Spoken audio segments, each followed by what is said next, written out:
yo creo que podríamos empezar por el análisis del propio título del libro, ¿no? Que el estilo, las artes técnicas y tectónicas o estética práctica, ¿no? Entonces, intentando explicar un poco a qué se refiere con cada palabra, aunque es Mm, cierto que el título cambió muchas veces y también, sobre todo al final, también por el problema que había tenido con el editor y eso, ¿no? Pero por estilo, para empezar, tiene varias definiciones en todas sus publicaciones, entonces me gustaría comentar y citarlas y ver más o menos por dónde va, ¿no?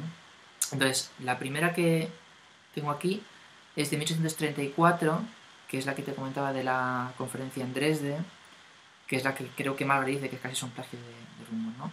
Y dice esto, que la tengo en inglés. Bueno, dice es a general excellence in the treatment of the material of art, Kunstmaterials, bueno, no sé, Kunstmaterials, no sé cómo se diría en alemán, as well as a subordination of the presentation to a definite lawfulness. En el 1852, este es el artículo, claro, de Wissenschaft, Industrie und Kunst, dice esto, ¿no? By style I mean the artistical treatment of the fundamental idea in a work of art and of all inward and outward accessories which have modified the embodiment of it.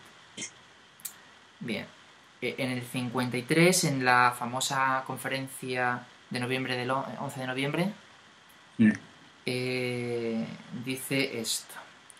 The term style is used for the notification of certain achievements in works of art arising first from the using artistically the means and second from observing the limits which are contained in definite by the task and problem in question. Va un poco como cambiando, ¿no? Y a veces concretando. En el 56, el 24 de enero en Zurich. Esta la tienes tú en español porque es en la parte de introductoria sobre las leyes formales en el adorno y el significado de este como símbolo artístico. Dice, estilo, palabra que no significa más que la manifestación, elevada relevancia artística del tema básico y de todos los coeficientes internos y externos que actuaron como modificadores. Y finalmente en 1869, sobre el estilo, que esto ha sido ya traducido al español esta parte, aunque yo tengo mis dudas de mucho, dice esto, dice, el estilo es la adecuación de un fenómeno artístico a la historia de su origen, con todas las condiciones previas y modificaciones de su devenir o llegar a ser. Bueno, no sé, y hay veces que creo que es más claro cuando lo usa sin definirlo que cuando intenta a veces definirlo, porque es como un poco confuso. Hay veces que introduce la distinción inmediatamente de lo interior y lo exterior hablando del estilo, que después a todos los problemas que dijo tuvo delante cuando se puso a hacer la traducción de los escritos para el alemán, de qué entraría en qué, pero bueno, entonces yo no sé muy bien tú cómo aclararías a alguien que entre de fuera a qué se refiere por estilo en el libro. Bueno, primero yo las únicas consideraciones que hice sobre cuestiones de terminología las hice, aparecen en unas notas al comienzo del libro, las hice sobre todo para evitar confusiones a partir de usos de esos términos que se han dado después, a veces haciendo referencia a Semper, a veces hasta haciendo una supuesta exégesis de Semper, a veces no, independientemente. Pero, digamos, hay un tema que es que a mí de hecho me sorprendió cuando empecé y de vuelta, viniendo, yo esperaba hacer una traducción, pensaba que mi problema era hacer una traducción técnica, y es que Semper continuamente está usando, digamos, casi como si fuera una presentación literaria, para referirse al mismo concepto continuamente usa palabras distintas. O sea, de pronto uno está traduciendo y te habla de la encostración, del vestimiento, del vestido, del revestimiento, del qué sé yo, y uno al principio, y sobre todo acostumbrado a términos técnicos, dice, pero pará, cuando habla de encostración, ¿es lo mismo que el vestido? ¿Cuál es la diferencia? Y entonces lo importante a mí me parece, en el mensaje de siempre es tratar de llegar a esos conceptos operativos, instrumentales, digamos, cuál es la imagen que él te está tratando de transmitir, para lo que usa todos los sinónimos e imágenes y metáforas posibles para tratar de hacerte lo más tridimensional posible. Sobre las definiciones técnicas, y ahora mientras hablaba yo pensaba que esto se escribía durante la guerra de los estilos, ¿no? Entonces el estilo sería una palabra muy en boga y él la usó para decir, bueno, tratemos de darle algún sentido a esto. ¿Qué es lo que hace que el estilo sea el estilo? ¿Qué es lo que hace que el gótico sea gótico, el románico románico y qué sé yo? Estoy aventurando, ¿no? Una explicación. Entonces, por eso, de hecho, no es él el primero. Él usa una palabra que ya tenía su historia, en Rumor y en otros, y entonces dice, bueno, yo cuando hablo de estilo quiero hablar de esto. Pero no es su, vamos a decir así, no es el aporte de él el presentar una terminología. Digamos, uno podría hacer, digamos, de hecho el libro, el título aparece de manera bastante tardía, digamos, el contenido estaba, el título aparece bastante tardía, la palabra tectónica primero no estaba, después aparece, después desaparece. Entonces, no, no creo eh, que sea el mayor interés del libro el tratar de acotar estas definiciones. Ahora, como vos bien decías, en un sentido general, sí se entiende lo que está diciendo él incluso en algún momento hace una notación matemática, ¿no? Científica, que dice que alguien toma para los tomates. Hay hasta hay un artículo que en algún momento me topé como si te dijera, es uno de estos tesis o algo por el estilo, en donde dice, no sé, el planteo matemático sobre el estilo. Y Semper, que era un tipo de formación científica, Sí. formación matemática, el tipo está diciendo, bueno, el estilo intervienen varios factores, y en el estilo, en la obra de arte, para quitar esa palabra del medio, Sí. en la creación humana, intervienen varios factores, que lo que él quiere decir es eh, que algunas tienen que ver con el lugar, otras tienen que ver con el creador de la obra, otras tienen que ver con sus requerimientos funcionales, otras con cuestiones del material o la tecnología y qué sé yo. Y todas esas vamos a decir, se, se materializan en una obra de arte que naturalmente refleja todas esas influencias. Él usa el término influencia, factor, eh, hay como 18 términos parecidos que usa para decir eso mismo, ¿no?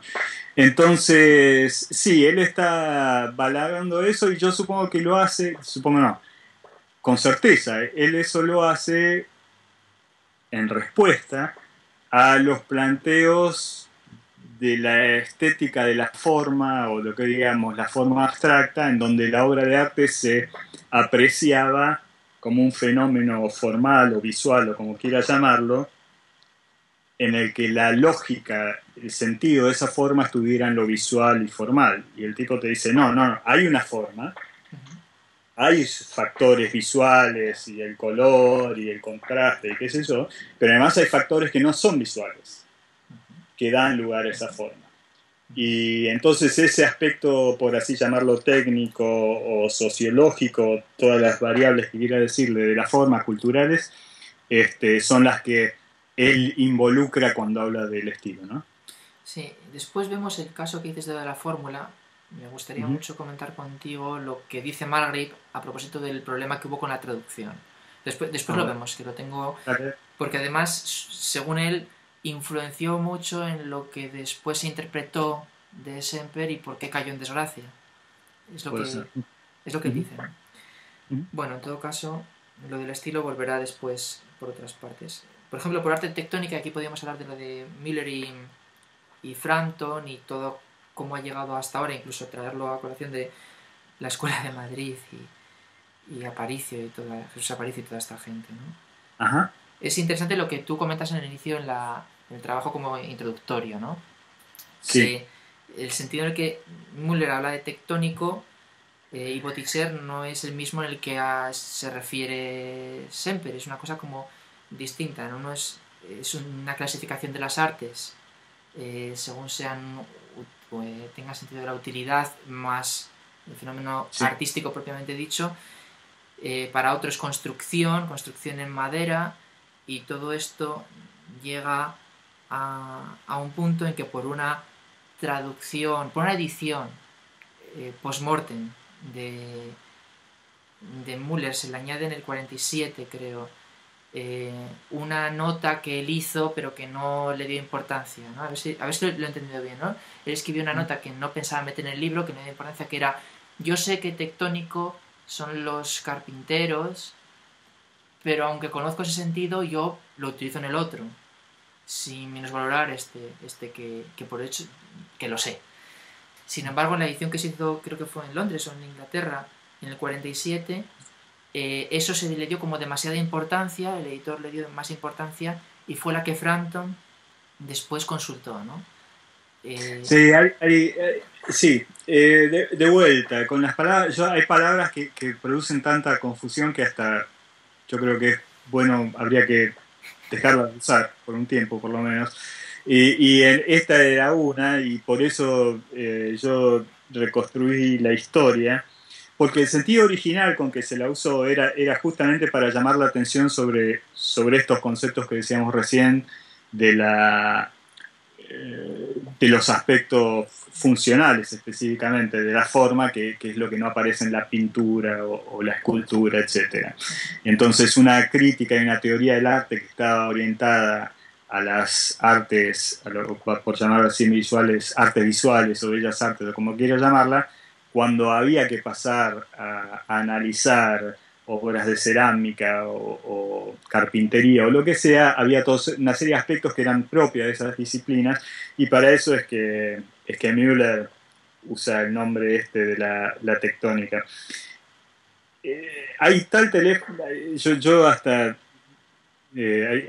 eso refiero a ese resumen que hice yo, digamos, pero había un teléfono descompuesto a lo largo, repetidamente, a lo largo de la historia, que hace que esas palabras, finalmente uno no sabe ¿A qué se qué refiere? está queriendo decir cada uno que la usa tendría que definirla.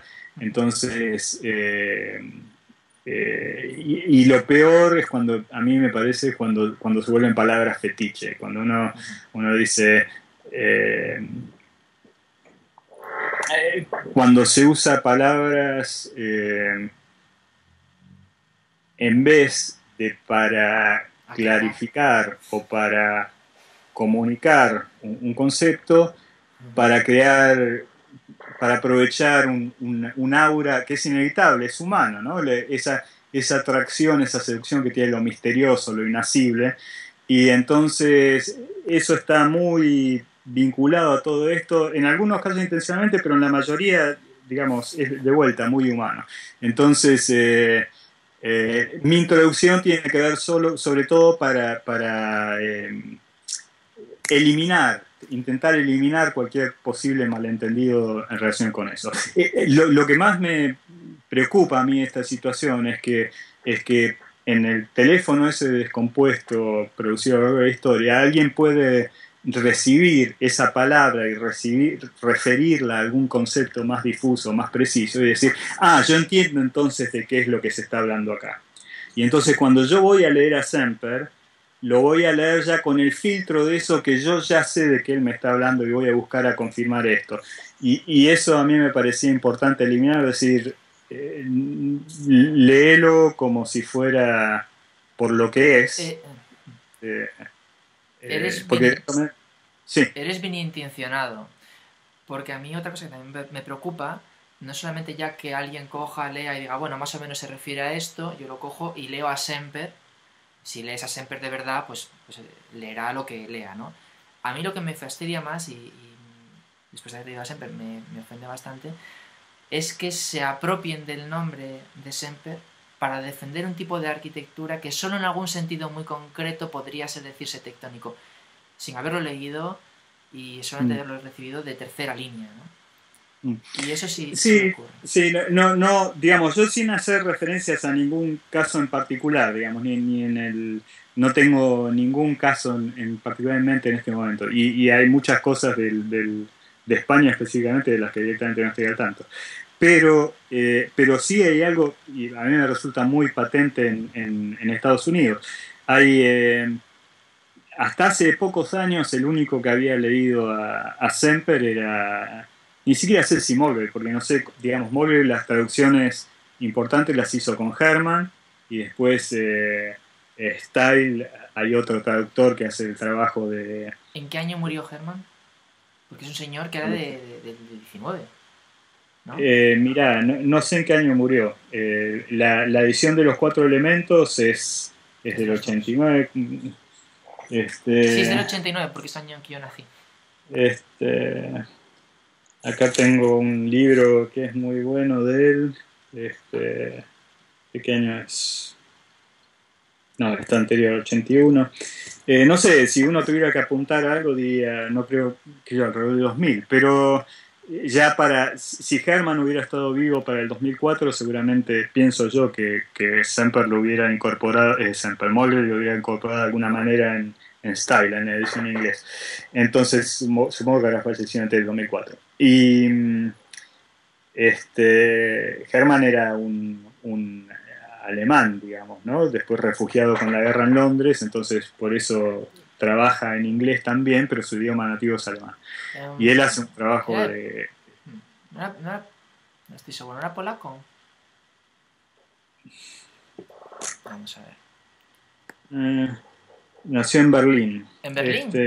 Sí, termina en el 33, Entonces yo lo estoy termina confundiendo. huyendo de los nazis, digamos. Estoy leyendo acá es un libro Vale. buenísimo que él presenta, recoge manuscritos y los presenta.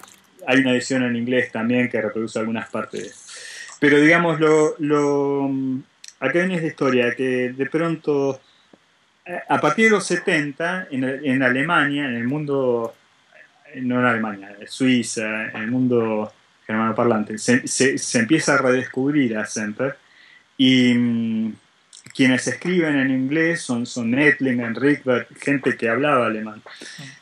Escriben algunos comentarios, pero se habla de una figura de vuelta, adquiere carácter mítico, porque se habla de algo con quien nadie tuvo contacto directo. Salvo estos dos o tres personas que están señalando y que su importancia histórica es enorme, es decir, gente, acá esto, cuando se tiró con las primeras décadas del siglo XX, cuando se tiró a la basura la historia académica, por decir así, se tiró esto, que es una locura.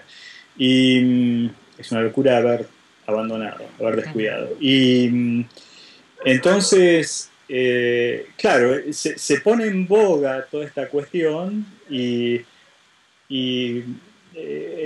digamos, mientras Morley trabaja en las traducciones, de pronto Frampton hace una interpretación y se apropia del término, después otros terminan citándolo a Frampton, digamos, y se hace una cadena en donde ni el propio Frampton leyó a Semper. Para hacer, digamos, hay algo que en todas estas ideas, incluso, como yo te digo, a mí me impactó profundamente leer un artículo que debe haber tenido menos de media carilla de Ettlinger o de Rickwert cuando yo tenía 23 años, comentando las ideas de Semper, digamos. Entonces hay un aspecto en el que uno realmente a partir de con tres o cuatro ideas básicas de esta, pues son temas tan potentes y tan ricos, uno puede hasta está estimulado a salir a reconstruir su propia estructura de pensamiento, ¿no? La complicación aparece, por un lado, cuando se reemplaza eso por el original. Y a mí me parece una locura que no se haya traducido al Semper en 150 años, ¿no? Y el otro tema que a mí me parece, pensaba cuando te escuchaba leer eso, que digamos, el primer comentario tenía entonces que ver con que, suponiendo buena voluntad en todos, digamos, uno está tratando de difundir finalmente aquello que le llegó de segunda o tercera mano y en la que algún núcleo de verdad habrá.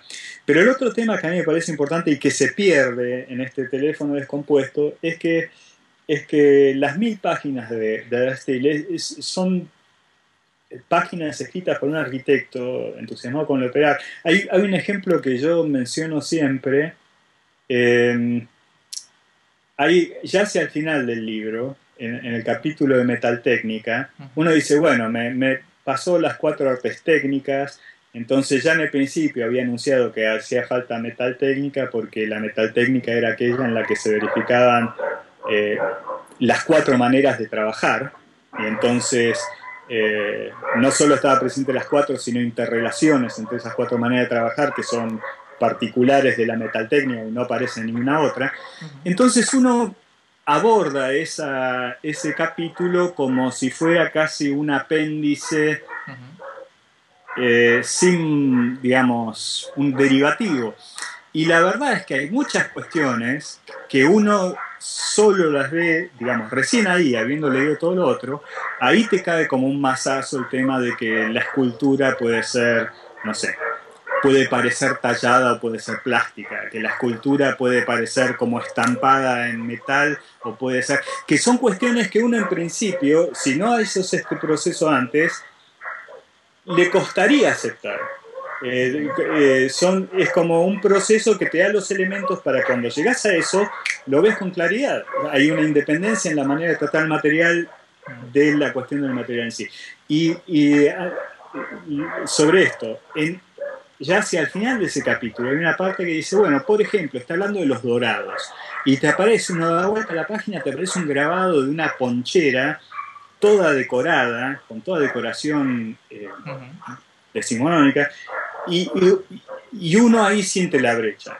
Digamos, uno venía hablando con una persona, con tu compañero, y de pronto ves que te da esa ilustración y dice, bueno, supongamos que nuestro problema de diseño es una tetera, y uno dice, bueno, acá hay un precipicio, no, bueno, lo voy a seguir leyendo. Es eso porque yo tuve esa misma sensación.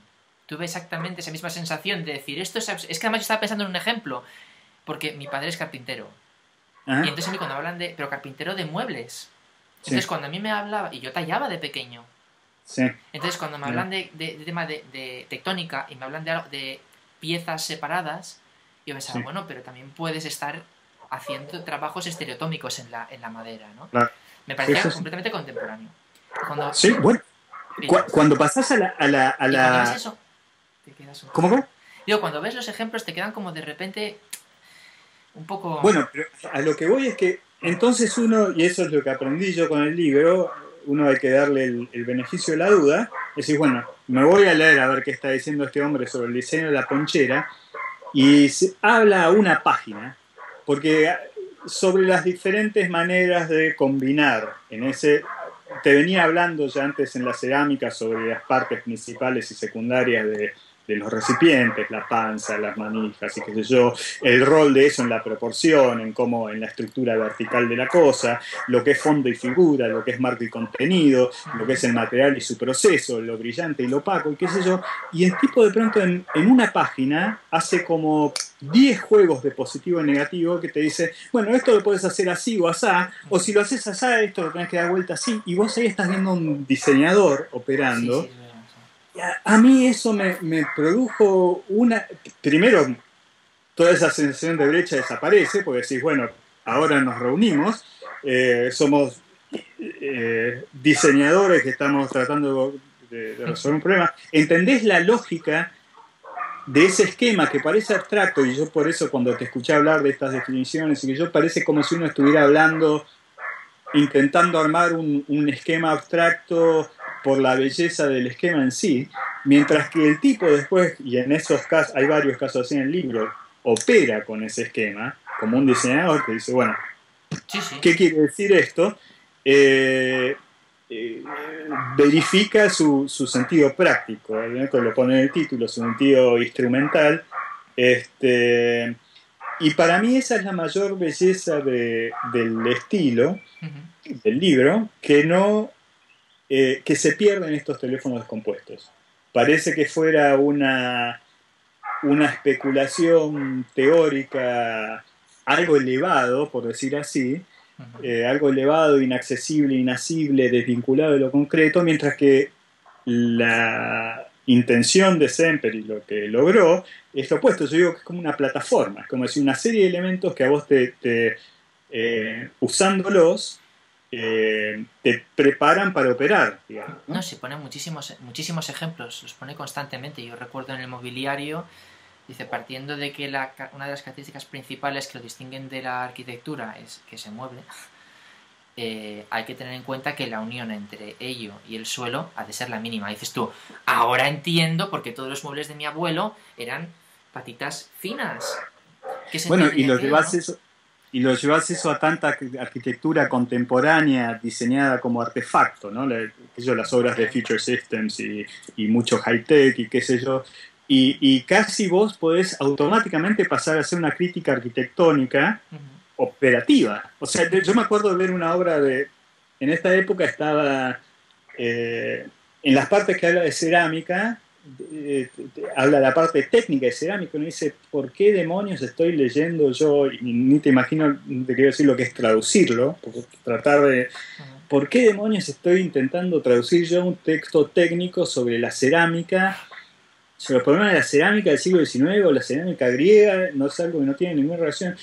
Y entonces él dice, bueno, esto significa que al moldearla tenés que tener cuidado con esto, el desmolde, según sea la densidad de la masa. Eso es directamente trasladable, por ejemplo, el hormigón, y las consideraciones estéticas que hace eso. Yo tengo la imagen hoy de estar, en ese momento estaba trabajando en docencia y hay un colega pone una foto de un edificio moderno, cuyo autor no quiero mencionar, porque me parece un esperpento, pero es un edificio plástico del hormigón usado plásticamente, y era muy fácil hacerle la crítica. Decir, mirá, acá está haciendo un disparate este tipo. Y eres una crítica de vuelta muy instrumental, no es una cuestión filosófica, no es una cuestión... Otra cosa es, yo siento, me pasaba que continuamente me da ganas de agarrar un lápiz y aplicar eso en el rediseño de algo en lo que estoy trabajando. Me pasó literalmente, proyectos que se me llenaron, iba en la parte textil, se me llenaban de cortinas y revestimientos, iba en la parte de mampostería y se elaboraba toda la parte de la llegada a tierra, etc. O sea que es muy... ese aspecto práctico, para usar el término de Semper, a mí me parece lo que es esencial del libro y que es intemporal. Bueno. Fíjate, yo recuerdo, hablando de lo de la cerámica, el ejemplo que pones, yo recuerdo que además no solamente te explicaba los procesos, los tipos de procesos de generación de las cerámicas, sino cuáles eran los efectos según el tipo de proceso y cuáles eran entonces las consecuencias que tú como diseñador debías de tomar con eso, ¿no? Que si este suelo es más duro y entonces pasa esto y se resgarra, no sé. Todo ese tipo de cosas que, claro, es que la lleva a un punto que es verdad. Lo lleva a sus últimas consecuencias del diseño, no se queda en... Y para decir algo muy pavo de vuelta, que uno lo está leyendo, dice, empieza con los textiles, y viste, te empieza a hablar de algodón, de la seda, el terciopelo, y uno dice, a menos que se dedique al diseño interior como su actividad principal, al bestiario, uno dice, esto es completamente ajeno a mi cosa, ¿no? Y de pronto dice, bueno, cada vez que presenta uno de estos materiales, te habla de la fibra, cómo se ve en el microscopio, y que bueno, que es más rugosa, entonces por eso al tacto y la sensación de calor y frío. Entonces, la sensación de calor y de frío, ¿cómo deben ser los manteles y de qué color, en qué época del año? Es impresionante. Tienes tú, no vuelvo a poner una cosa azul en invierno. Pero, claro, y de pronto de pronto te está hablando de la cerámica china, ¿no? La cerámica celadón china, la porcelana celadón china, y te dice, bueno, pero este color, que es así que tenés que tener en cuenta que esto se ve así a la luz de las velas. Sí. Y entonces de golpe, algo que te parecía una discusión material, acotada, técnica, de pronto adquiere su sentido arquitectónico general, se te amplió la mirada así. Y una vez que vos hiciste eso 3 o 4 veces, con la lana, con la cerámica, con el metal que decíamos antes, qué sé yo, la traslación a la arquitectura es muy directa. Hay una, al principio hay una parte en donde está hablando sobre esta cuestión del cambio de material. No me acuerdo si ya lo había mencionado o no en ese momento, pero básicamente lo que él dice, que de vuelta es otro de estos términos con los que se hacen muchas confusiones, pero él dice hay maneras de trabajar las cosas que se originan en un material y pasan a usarse para otra, y entonces dice de pronto el vestido textil pasa a usarse como cerámica o como piedra o qué sé yo, y uno lo toma eso al principio con cierta prudencia, es decir, bueno, ok, vos estás diciendo esto, te sigo la discusión, no necesariamente lo tomo por verdadero, pero te escucho. Y en un momento te aparece, entre los pocos grabados que él se queja de que puede incluir el libro, uno de los que incluye es algo que de vuelta parece totalmente ajeno, es un féretro caldeo, sumerio, algo así, Sí. en donde ni hace falta que le explique nada. Está la arcilla trabajada como un plano, fue alisada y se tendió y se hizo una mortaja de arcilla. Una vez que vos ves esa mortaja de arcilla, ver la traslación en la arquitectura hindú y qué sé yo, es muy sencilla. Entonces, sí, esa cuestión práctica, instrumental, requiere esas 1000 páginas para tener varios de estos momentos de revelación, eh, pero es lo que a mí me parece más inspirador del libro y que se pierde en todas estas interpretaciones parciales, ¿no? Digamos, es aquello que distingue al esquema del libro. Alguien podría decir, bueno, decime cuál es el esquema del libro. Y el esquema del libro es este. Ah, bueno, ya entiendo. No entendiste nada. Tenés que leer el libro para entender la gracia de la aplicación de ese esquema, ¿no? No es la virtud del esquema en sí, sino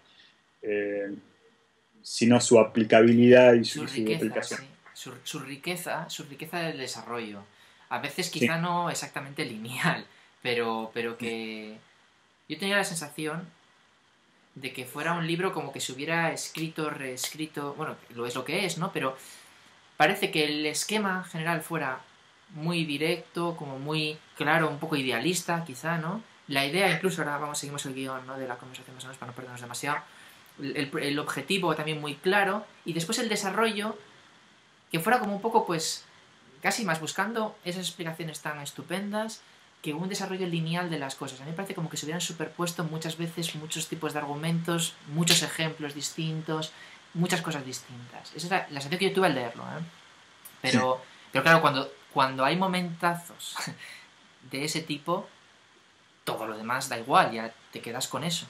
Con esos momentos en los que entiendes a qué se está refiriendo en realidad y la potencia de la explicación. Yo puse en la introducción, en el inicio del párrafo, puse en el inicio de mi introducción, de mi prefacio, puse un párrafo de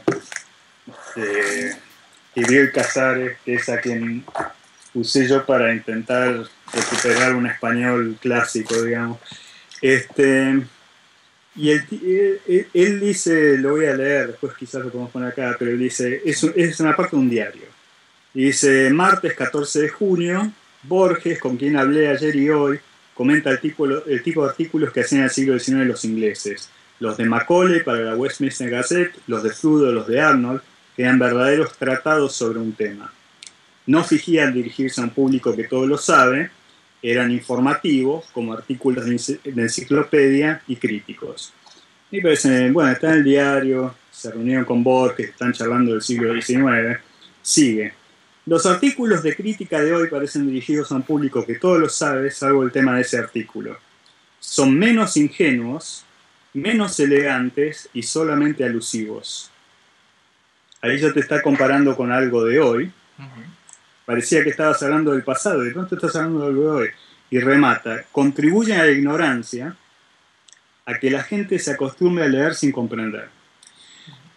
Si alguien te hubiera dicho al principio que un libro puede contribuir a la ignorancia, uno rechaza la idea. Dice, no, el libro a lo mucho me resulta indiferente.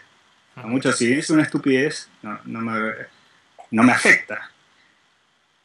Todo ese párrafo que parecía que te estaba hablando de algo lejano, una anécdota amigablemente transmitida sobre lo que charlaron, te está llevando al punto en donde esa afirmación te cae como un mazazo que se te vuelve evidente. Te preparó para esa información. Entonces eso pasa muchas veces en el libro. Pasa cuando habla de la laca china. Sí. De pronto te está hablando 2 o 3 páginas de la laca china. Entonces, al cabo de esas 2 o 3 páginas, el tema de que un mueble de laca, cuando uno dice un mueble de laca, uno está hablando del revestimiento, no está hablando del núcleo. Es algo tan obvio. Eso no significa que el núcleo esté desvinculado, digamos, es el núcleo para ese revestimiento, digamos, ¿no? Pero todo ese peso del revestimiento que era encima es lo opuesto a lo que, vamos a decir así, a las virtudes del neogótico, digamos, que o casualidad son las mismas